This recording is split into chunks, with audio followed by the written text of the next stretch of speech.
L'œuvre que vous allez entendre est autobiographique et se déroule à la fin des années 1920 jusqu'au début des années 1930.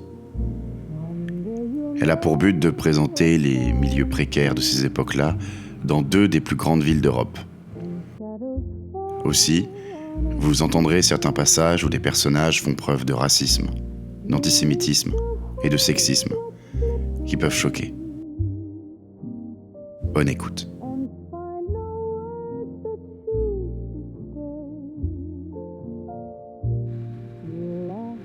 Dans la dèche, à Paris et à Londres. George Orwell.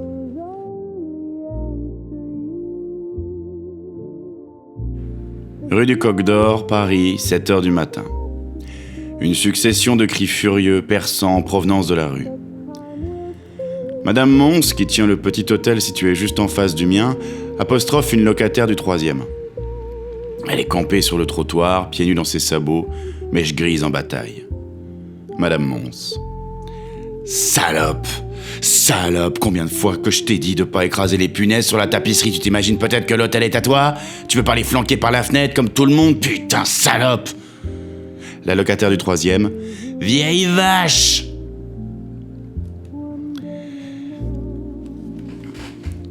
Cet échange d'aménités est salué par un concert de hurlements discordants. Les fenêtres s'ouvrent à la volée et la moitié de la rue joint sa voix au débat. 10 minutes plus tard, le tapage s'interrompt comme par magie. Un escadron de cavalerie passe et tout le monde s'arrête de brailler pour le suivre du regard. Je rapporte cette scène à seule fin de faire passer un peu de l'atmosphère qui règne rue du Coq d'Or. Non que tout s'y résumât en querelles et chamailles, mais le fait est qu'on voyait rarement venir le bout d'une matinée sans que ne se produise un éclat de ce genre. Prise de bec, plaintes rituelles des marchands ambulants, cris aigus des enfants pourchassant des pots d'orange sur le pavé, et à la nuit tombée, l'odeur âcre des poubelles sur fond de refrains beuglés à tue-tête. Voilà de quoi était fait le spectacle de la rue. C'était une rue très étroite, une sorte de gorge encaissée entre de hautes maisons, aux façades lépreuses figées dans de bizarres attitudes penchées, comme si le temps s'était arrêté au moment précis où elles allaient s'abattre les unes sur les autres. Des hôtels uniquement, bourrés à craquer de locataires, polonais, arabes et italiens pour la plupart. Le rez-de-chaussée était généralement occupé par un petit bistrot où l'on pouvait se saouler pour l'équivalent d'1 shilling. Le samedi soir, un bon tiers de la population masculine voguait dans les vignes du Seigneur. Des rics s'éclataient à tout bout de champ pour des histoires de femmes, et les terrassiers arabes qui logeaient dans les garnis les plus sordides semblaient mener une sorte de guerre perpétuelle.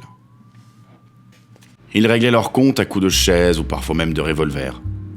La nuit, les agents de police ne s'aventuraient jamais qu'à 2 dans cette rue. L'endroit était pour le moins bruyant. Et pourtant, au milieu de tout ce bruit et de toute cette crasse vivait un petit peuple respectable de boulangers, blanchisseuses et autres commerçants qui formaient une sorte de caste à part et qui, mine de rien, faisaient tranquillement leur pelote. Bref, un parfait exemple des bas quartiers de Paris. J'habitais à l'enseigne de l'hôtel des 3 Moineaux. Imaginez une sorte de taupinière sombre et délabrée abritant sur 5 étages 40 chambres délimitées par des cloisons de bois. Des chambres minuscules et irrémédiablement vouées à la saleté, car tout le personnel se réduisait à la patronne, Madame F, qui avait d'autres chats à fouetter que de donner un coup de balai. Les cloisons avaient l'épaisseur du bois d'allumette et pour masquer les fissures, on avait plaqué des épaisseurs successives d'un papier peint rose qui se décollait par pans entiers et servait de refuge à une quantité fabuleuse de punaises. Dans la journée, ces bestioles suivaient méthodiquement les contours de la chambre juste au-dessous du plafond, comme des colonnes de soldats. La nuit, elles redescendaient, saisies d'une féroce boulimie, si bien qu'on ne pouvait guère passer plus de quelques heures dans son lit sans devoir se lever pour procéder à une hécatombe vengeresse. Quand la situation devenait par trop intenable, il arrivait qu'un locataire fasse brûler du soufre dans sa chambre, ce qui avait pour effet d'expédier la vermine dans la chambre voisine. Mais le voisin répliquait en usant du même procédé et l'on se retrouvait au point de départ. L'endroit était sale, mais on s'y sentait plutôt bien car Madame F et son mari étaient de braves gens. Le prix des chambres ne dépassait pas 30 à 40 francs par semaine. La clientèle était en perpétuel renouvellement. Elle se composait en majorité d'étrangers qui débarquaient sans bagages, restaient une semaine et disparaissaient comme ils étaient venus. Ces gens exerçaient les activités les plus diverses. Cordonniers, maçons, tailleurs de pierre, terrassiers, étudiants, prostituées, chiffonniers. Certains vivaient dans un incroyable dénuement. Il y avait ainsi dans une des chambres sous les combles un étudiant bulgare qui fabriquait des chaussures de fantaisie pour le marché américain. On le trouvait assis sur son lit de 6h du matin à midi, se démenant pour confectionner une douzaine de paires qu'on lui payait royalement 35 francs. Le reste du temps, il suivait des cours à la Sorbonne. Il étudiait pour être prêtre et les livres de théologie voisinaient sur le plancher avec les chutes de cuir. Dans une autre chambre vivait une Russe et son fils, lequel se déclarait artiste. Cette femme passait 16 heures par jour à repriser des chaussettes au tarif de 25 centimes la pièce, tandis que le fils, très correctement vêtu, se pavanait dans les cafés de Montparnasse. Il y avait aussi une chambre que se partageaient 2 occupants, l'un travaillant le jour, l'autre la nuit. Et une autre où un veuf faisait lit commun avec ses 2 grandes filles, toutes 2 poitrinaires. L'hôtel abritait un certain nombre de personnages pittoresques. De ces êtres solitaires à moitié désaxés qui hantent les bas quartiers de Paris et qui ont depuis longtemps renoncé à toute vie normale ou décente. La misère les affranchit des normes de comportement habituelles, tout comme, symétriquement, l'argent éloigne de soi l'obligation de travailler. La vie que menaient certains occupants de l'hôtel défiait toute description. Il y avait ainsi les Rougier, un couple de petits vieux loqueteux qui exerçaient une activité peu banale. Ils vendaient des cartes postales sur le boulevard Saint-Michel. Jusqu'ici, rien de bien extraordinaire. Mais là où l'affaire se corse, c'est que les cartes étaient vendues dans des paquets cachetés, comme l'on fait pour les photos pornographiques, alors qu'il s'agissait d'innocentes vues des châteaux de la Loire. Quand le gogo découvrait la supercherie, il était trop tard. Et naturellement, pas question de porter plainte. Les Rougier gagnaient à ce commerce une centaine de francs par semaine, mais leur goût pour l'économie faisait qu'ils se trouvaient perpétuellement entre 2 vins, et l'estomac à moitié vide. Leur chambre était dans un tel état de saleté qu'on en sentait l'odeur de l'étage au-dessous. Selon Madame F, cela faisait bien 4 ans qu'aucun des époux Rougier ne s'était déshabillé pour changer de vêtements. Je revois encore Henri qui travaillait aux égouts, grand, les cheveux bouclés, l'air mélancolique. Il avait une allure plutôt romantique avec ses hautes bottes d'égoutier. Ce qui faisait son originalité, c'est qu'il pouvait rester des jours entiers sans ouvrir la bouche, hors des strictes nécessités de son travail. L'année d'avant, il avait une bonne place de chauffeur et mettait régulièrement de l'argent de côté. Puis un jour, il tomba amoureux. Mais comme l'élu de son cœur s'obstinait à repousser ses avances, il ne trouva rien de mieux que de lui botter vigoureusement l'arrière-train. Ce coup de pied eut l'heure d'éveiller les sentiments de la belle qui se découvrit soudain une passion dévorante pour Henri. En 15 jours de vie commune, l'escarcelle d'Henri se trouva délestée d'1 millier de francs. Puis la belle se révéla d'un tempérament volage et Henri lui planta un couteau dans le gras du bras, ce qui lui valut de récolter 6 mois de prison. Mais le coup de couteau avait de nouveau enflammé la belle. Ils se réconcilièrent et firent des projets d'avenir. À sa sortie de prison, Henri achèterait un taxi, il se marierait et fonderait un foyer. Là, 15 jours ne s'étaient pas écoulés que la fille cédait à nouveau aux démons de la chair. Et quand Henri sortit de prison, il la trouva enceinte. Cette fois, il renonça à jouer du couteau. Il prit tout ce qui lui restait d'économie et se lança dans une bamboula effrénée qui se solda par une nouvelle condamnation à 1 mois de prison. Sa peine purgée, il se fit égoutier. De ce jour, il fut impossible de lui tirer un mot. Quand on lui demandait pourquoi il faisait ce métier, il se contentait de croiser les poignets comme un homme qui a des menottes aux mains et d'un hochement de tête désignait la direction de la prison de la Santé. On lui dit que le mauvais sort lui avait du jour au lendemain presque complètement fait perdre la raison. J'allais oublier R, un Anglais qui vivait 6 mois par an à Putney avec ses parents et qui passait les 6 mois restants en France. Dans sa période française, il sifflait ses 4 litres de vin par jour et 6 le samedi. Il lui était même arrivé de faire une fois le voyage des Açores pour l'unique raison que le vin qu'on y trouve est le moins cher d'Europe. C'était au demeurant un être doux et paisible, on ne le voyait jamais d'humeur querelleuse ou bagarreuse. On ne le voyait jamais non plus parfaitement à jeun.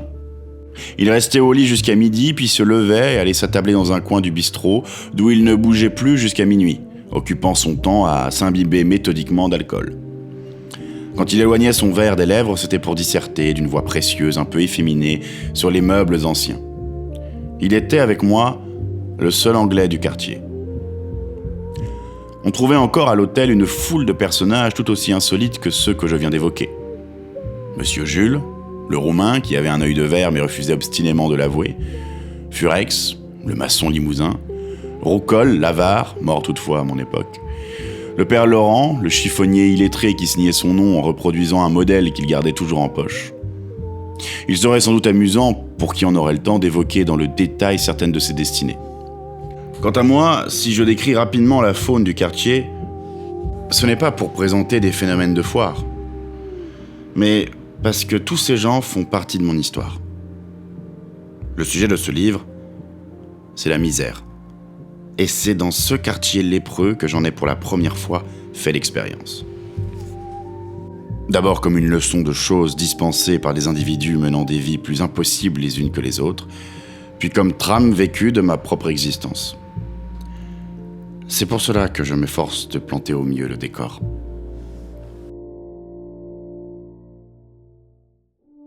La vie du quartier.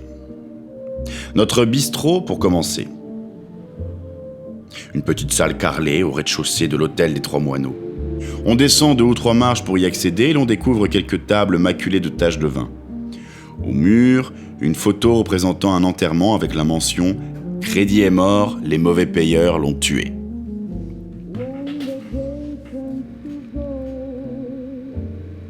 Des ouvriers, à taille sainte d'une large bande d'étoffe rouge, découpant des rondelles de saucisson avec leurs gros couteaux de poche.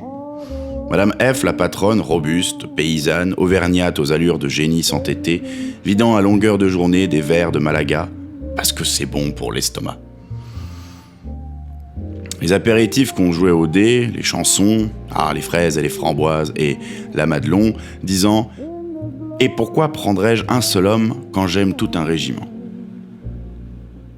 Et les échanges amoureux sans entrave ni retenue. La moitié de l'hôtel se retrouvait chaque soir au bistrot. J'aimerais qu'on me montre un pub londonien offrant seulement le quart de la joyeuse animation qui régnait dans cette salle. On y entendait d'étranges propos. Voici par exemple Charlie, une des attractions du quartier. Charlie était un fils de famille qui avait fait de bonnes études. Il avait déserté le domicile paternel et vivait des sommes d'argent que lui versaient périodiquement ses parents. Imaginez un tout jeune homme, très rose, avec les joues fraîches et les cheveux soyeux d'un gentil petit garçon et des lèvres d'un rouge intense, humide comme des cerises. Il a des pieds minuscules, des bras anormalement courts, des mains potelées comme celles d'un bébé. En parlant, il fait des gambades et des entrechats, comme s'il était trop heureux, trop plein de vie pour rester un instant en place. Il est 3 heures de l'après-midi. Le bistrot est désert, à l'exception de Madame F et d'1 ou 2 chômeurs. Mais pour Charlie, peu importe l'auditoire du moment qu'on lui offre l'occasion de se mettre lui-même en scène. Il s'exprime à la manière d'un orateur juché sur une barricade, savourant ses effets et agitant frénétiquement ses bras trop courts. Ses petits yeux un peu porcins brillent d'enthousiasme. Il offre un spectacle en un sens profondément répugnant. Il parle de l'amour, son sujet de prédilection. Ah, l'amour, l'amour. Ah, les femmes m'ont tué. Hélas, messieurs et dames, les femmes, voilà la cause de ma ruine, de ma totale et irrémédiable déchéance. À 22 ans, je suis fini, vidé, lessivé. Mais quel trésor de connaissances n'ai-je pas accumulé, quels abîmes de sagesse n'ai-je point sondé? Et que ne donnerait-on pas pour atteindre à la véritable sagesse, pour devenir au plus haut sens du mot un être civilisé, un homme qui a goûté au plus subtil raffinement du vice? Messieurs et dames, je vous sens triste. Que diable, la vie est belle et la tristesse n'est pas de mise. Un peu de gaieté, je vous en conjure. Vielleicht vid samien vin, we will not think of things like this. Oui, la vie est belle. Croyez-en les trésors de mon expérience, c'est de l'amour que j'ai à vous parler. Je vous dévoilerai la véritable signification de ces mots, je vous révélerai la réalité supérieure de ce plaisir raffiné entre tous, plaisir auquel seul peut prétendre l'homme authentiquement civilisé. Je vous parlerai de ce qui fut le plus beau jour de ma vie. Il s'est enfui, hélas, le temps où j'aurais pu encore goûter semblable félicité. Enfui à jamais la possibilité, le désir même de m'y abîmer. Écoutez donc, c'était il y a 2 ans. Mon frère, il est notaire, se trouvait à Paris et nos parents lui avaient dit de venir me voir pour m'inviter à dîner. Bien que nous détestant cordialement, nous jugeâmes préférable de ne pas contrarier la volonté familiale. Nous allâmes donc dîner ensemble et au cours du repas, il s'enivra copieusement avec le secours de 3 bouteilles de Bordeaux. Je le raccompagnai à son hôtel et en chemin achetai une bouteille de cognac. Une fois dans sa chambre, je lui en servis un plein verre en lui assurant que le remède était souverain contre l'ébriété. Il but et tomba comme une masse, ivre-mort. Je le soulevai, l'adossai au bord du lit et explosai ses poches. J'y trouvais 1100 francs dont je m'emparais. Après quoi, je dévalai l'escalier, m'engouffrai dans un taxi et filai. Mon frère ne connaissait pas mon adresse, j'avais donc l'âme parfaitement en paix de ce côté. Que fait un homme qui a un peu d'argent à dépenser ? Il va au bordel, cela coule de source. Mais ne croyez pas que j'allais m'avilir dans une de ces basses débauches tout juste bonnes à satisfaire un terrassier. Que diable, on est civilisé ou on ne l'est pas. Vous comprenez, avec 1000 francs en poche, je pouvais me montrer exigeant, délicat. Il était minuit passé lorsque je trouvais enfin ce que je cherchais. Dans un petit bistrot tranquille, un peu en retrait des boulevards, je fis la connaissance d'un jeune homme de 18 ans, très chic en smoking, les cheveux coupés à l'américaine. Au bout de quelques minutes de conversation, je sus que j'avais trouvé mon homme. Nous abordâmes divers sujets, dont en particulier les 1001 façons de se donner du bon temps. Finalement, nous prîmes un taxi qui nous emporta vers une destination connue de mon nouvel ami. Le taxi s'arrêta dans une ruelle étroite et désolée, éclairée à l'un de ses bouts par un unique bec de gaz. Des flaques d'une eau noirâtre miroitaient contre les pavés. Sur tout un côté de la ruelle courait le haut mur orbe d'un couvent. Mon compagnon me conduisit vers une grande bâtisse délabrée aux persiennes closes et frappa une série de coups à la porte. Il y eut un bruit de pas, puis le grincement de verrou que l'on tirait, et la porte s'entr'ouvrit légèrement. Une main passa dans l'entrebâillement, une grande main crochue, la paume levée à la hauteur de notre nez, une main qui réclamait de l'argent. Mon compagnon glissa son pied dans l'entrebâillement. « Combien ?» demanda-t-il. « 1000 francs, répondit une voix de femme. « À régler tout de suite si vous voulez entrer. » Je déposai 1000 francs dans la paume tendue et donnai à mon compagnon les 100 qui me restaient. Il me souhaita une bonne nuit et s'en fut. J'entendis à l'intérieur une voix qui comptait les billets, puis une vieille femme décharnée, l'air d'un corbeau avec sa robe noire, pointa son nez au dehors et me dévisagea d'un air soupçonneux, avant de m'inviter à rentrer. Dedans, on y voyait goutte. Je distinguais seulement la lueur d'un bec de gaz éclairant vaguement un pan de mur plâtré et laissant tout le reste dans l'ombre la plus profonde. Dans l'air flottait une odeur de rats et de poussière. Sans mot dire, la vieille femme alluma une bougie à la flamme du gaz, puis me précéda en boitillant dans un corridor dallé qui aboutissait à une série de marches de pierre. « Voilà, dit-elle. Descendez jusqu'à la cave et faites ce que vous voudrez. Je ne verrai rien, je n'entendrai rien, je ne saurai rien, vous êtes libres, comprenez-vous, totalement libres. Ah, messieurs, ai-je besoin de vous décrire, car vous le connaissez forcément, ce frisson, moitié de peur, moitié de bonheur, qui vous parcourt en de tels moments. Je m'engageais à tâtons sur les marches, j'entendais le bruit de ma propre respiration et le raclement de mes semelles sur la pierre. Hors cela, tout était silence. Au bas des marches, ma main rencontra le bouton d'un commutateur. Je le manœuvrai et un grand lustre portant 12 tulipes rouges inonda la cave d'une lumière de sang. La cave, que dis-je ? Je n'étais pas dans une cave, mais dans une chambre à coucher, une vaste chambre richement décorée et rouge sang du haut en bas. Imaginez le tableau, messieurs et dames. De la moquette rouge au plancher, du papier peint rouge sur les murs, du velours rouge sur les fauteuils, jusqu'au plafond qui était rouge. Du rouge partout, flamboyant sous les yeux. Un rouge violent, oppressant, épais, comme si la lumière vous fût parvenue à travers des bocaux emplis de sang. Tout au fond, se dressait un immense lit carré, garni de couvertures du même rouge que l'ensemble de la pièce. Et sur ce lit était étendue une fille vêtue d'une robe de velours rouge. À ma vue, elle eut un mouvement de recul, apeuré, et tenta de dissimuler ses genoux que révélait la robe trop courte. Je m'étais immobilisé sur le seuil. « Approche, ma Paule », ordonnai-je. Elle laissa échapper un gémissement d'effroi. D'un bond, je me retrouvai à côté du lit. Elle tenta de se dérober, mais je la saisis à la gorge comme cela, voyez-vous, et serrai. Elle se débattait, implorait ma pitié, mais je la tenais fermement, lui repoussant la tête en arrière pour la dévisager de tout mon haut. Elle pouvait avoir une vingtaine d'années, elle avait les traits grossiers, l'expression butée d'une enfant arriérée. Mais son visage disparaissait sous la poudre et le fard, et dans ses yeux bleus d'idiote, étincelant sous la lumière rouge, se lisait cette expression ahurie et traquée que l'on rencontre d'ordinaire chez ces sortes de femmes. C'est à coup sûr une petite paysanne vendue par ses parents à quelques êtres sans scrupules. Sans prononcer une parole, je l'arrachai du lit et la jetai à terre. Puis je m'abattis sur elle tel un tigre. Le bonheur, l'incomparable joie contenue dans un pareil instant. Voilà, messieurs et dames, l'expérience dont je voulais vous faire part. Voilà l'amour, voilà la vérité de l'amour, la seule chose au monde qui mérite quelque effort.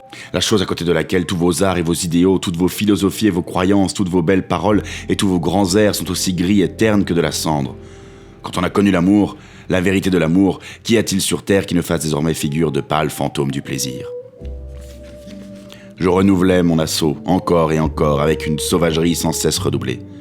À chaque fois, la fille tentait de m'échapper, implorant ma pitié. « De la pitié » m'écriai-je. « Crois-tu que je sois venu ici pour faire preuve de pitié ? Crois-tu que j'aurais payé 1000 francs pour ça ?» Je vous le jure, messieurs et dames, sans ces maudites lois qui sont autant d'obstacles à la liberté, je l'aurais tué à ce moment-là. Il fallait l'entendre crier sa souffrance, et avec quel cri d'agonie. Mais il n'y avait personne pour l'entendre. Dans cette cave enfouie sous le pavé de Paris, nous étions aussi isolés du monde que si l'on nous avait enfermés au cœur d'une pyramide. Les larmes ravinaient ses joues, emportant la poudre qui coulait en longues traînées sales. Un moment ineffable. Vous autres, messieurs et dames, qui n'avez jamais frissonné aux plus délicates sensations de l'amour, vous ne pouvez imaginer ce que représente une telle volupté. Et moi-même, à l'heure où ma jeunesse s'est enfuie, la jeunesse, je vois bien que jamais plus la vie ne s'offrira à moi avec une telle splendeur. C'est fini, oui, fini à jamais. Qui dira combien misérable, brève et trompeuse est la joie humaine. Car que dure réellement en réalité le moment suprême de l'amour ? Un rien, un instant, une seconde peut-être, une seconde d'extase, puis tout n'est que cendre, poussière, néant. Ainsi donc, l'espace d'un instant, j'avais touché au bonheur suprême, savouré l'émotion la plus haute, la plus exquise qu'il soit donné à l'être humain de connaître. Et dans ce même moment, tout était terminé, et que me restait-il ? Toute ma passion, toute ma sauvage fureur s'était envolée comme pétales de rose. Je restais là, glacé et languissant, en proie au vain regret. Dans mon écœurement, je parvenais même à ressentir comme une vague pitié pour cette fille qui gisait à terre, secouée de sanglots. N'est-il pas effroyable de penser que nous puissions céder à d'aussi mesquines émotions ? Sans même accorder un dernier regard à la fille, je gravis précipitamment les marches et me retrouvai à l'air libre. Il faisait noir, froid, les rues étaient désertes et le pavé rendait sous mes talons un son sourd, désolé. Tout mon argent était parti en fumée. Je n'avais même pas de quoi prendre un taxi. C'est à pied que je regagnais ma chambre glacée et solitaire. Voilà, messieurs et dames, l'expérience dont j'avais promis de vous faire part. Voilà ce que c'est que l'amour.